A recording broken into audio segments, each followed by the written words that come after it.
In this area that uses the U.S. as an ISO, or an instrument standard of operating function of some sort, some kind of measurement bar tool, whatever.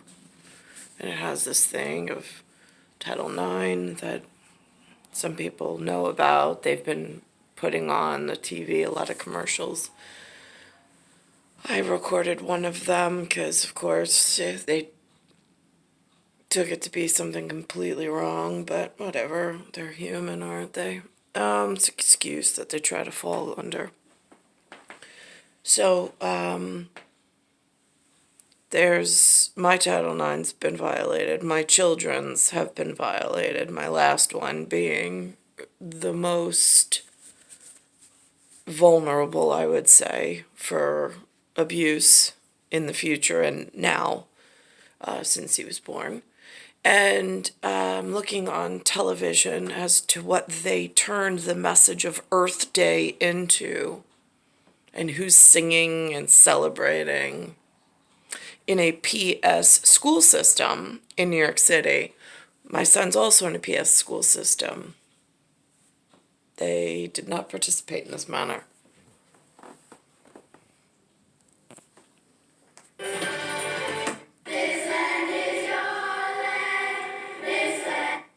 There's a whole lot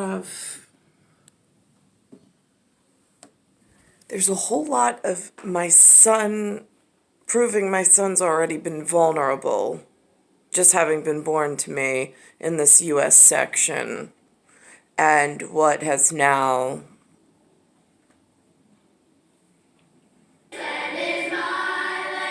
Earthday is a day we will. that song was certainly from when I was little. I don't know about for Linda, but it's been repurposed or recycled and put into some other whatever. Realize we have to protect the earth. Use less plastic. Yeah, we should use reusable water bottles. Turn off the water when you're brushing your teeth. Great message, but Title IX in my case has been violated for me and my son, and I don't see any efforts being made to rectify the main problem in the city of New York. Don't be a litter bug.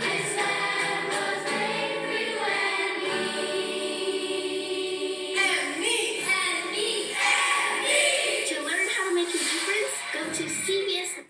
Wow, if that's not an aggressive message after I've already told you that Title IX's been violated. Here's another piece of 365 and where they've wasted resources. Is breaking the gender gap in science and engineering. CBS 2's Michael George takes us to St. Nicholas Park, where the teenagers are learning how to protect the environment. These teen girls have turned this Harlem park into their own science lab. Ready? And go.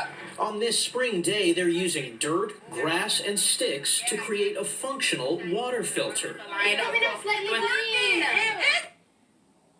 I don't see my gender equality in here anywhere. 11-year-old Sophie Baugh calls her experiment a success. I think that's really essential because, like let's say I was stuck somewhere and the water was like really polluted. I could use it to make cleaner water. The program is called Green Girls, created by the City Parks Foundation.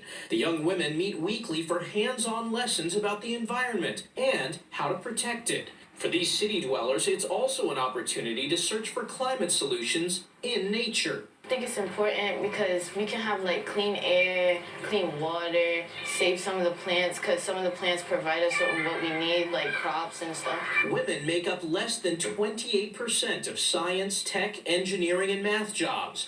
Program manager Myra Sanchez says with the right encouragement, that could change. There's already a lot of stigma against young women in school.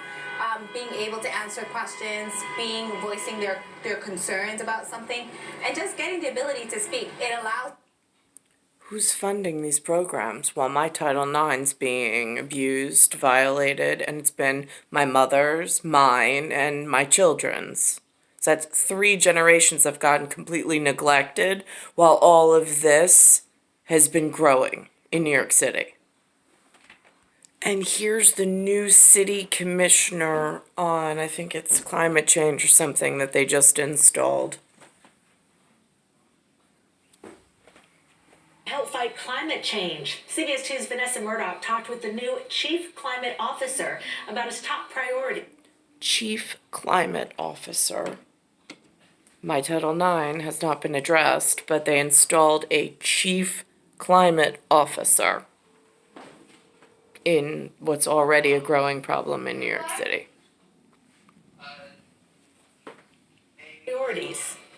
Week 9 in his new role, and Rohit Agarwal, Chief Climate Officer, recognizes the task of preparing New York City to weather climate change remains monumental. Scale of 1 to 10, 10 being we're absolutely ready.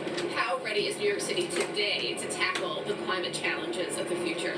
I don't know, I'd say at best we're a 4 or a 5. Agarwal says the city, with fierce dedication to environmental justice, must make plans on 2 timescales, short and long term, to reach these goals. 40% citywide reduction in greenhouse gas emissions by 2030. It's also interesting that they're pushing for all energy consumption being electric, so then they can push, because the next leap from there would be nuclear power, which means it's more xenon clouds and more bioradiological danger zones for the living organisms within that biosphere. 80% reduction by 2050. The climate is changing faster than our infrastructure can change. Still, many changes in the works will make. And putting everything on electric and pushing for nuclear power plants, those are the largest greenhouse gas emissions that cause the carbon dioxide in like a Minnesota lab kind of a thing to change and make kindling. Make a dent.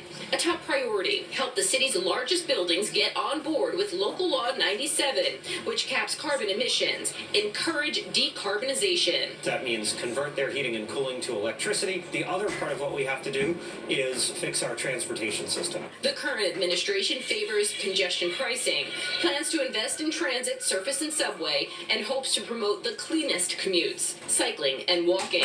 Finally, we've got to deal with our waste. Clean up streets and keep trash out of the sewers. City officials hope several announcements made this week will put a dent in the problem. A return to 2-day-a-week alternate side parking, micro-mobility operation machines, or MOMs, to sweep bike lanes, and clean curb pilot program boasting containerized waste bins.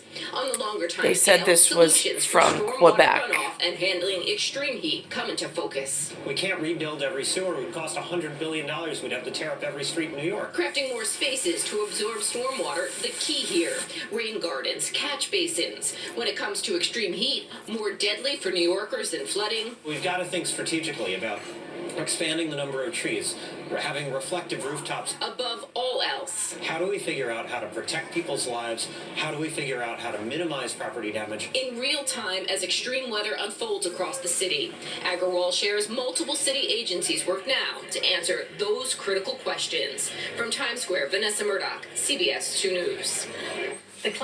No, they're not. They're crowding the cities with people that are not needed here, not now, not ever. They're trying to convert everything to a different plan, but it's more dangerous and harmful. And all while ignoring the Title IX issue that still exists, while they're all doing backflips and trying to make protocols that have to be, and like guidelines and social cues before, and then writing people off. Not gonna work. It's just not. And switching to nuclear power lets off gases that nobody's proven are safe to breathe. Star 1978, star 8378, Nicole Cattaruzza. It's Earth, solar system, Milky Way universe, galaxies broken, and it's Bayside Station, Bayside, New York, 11361.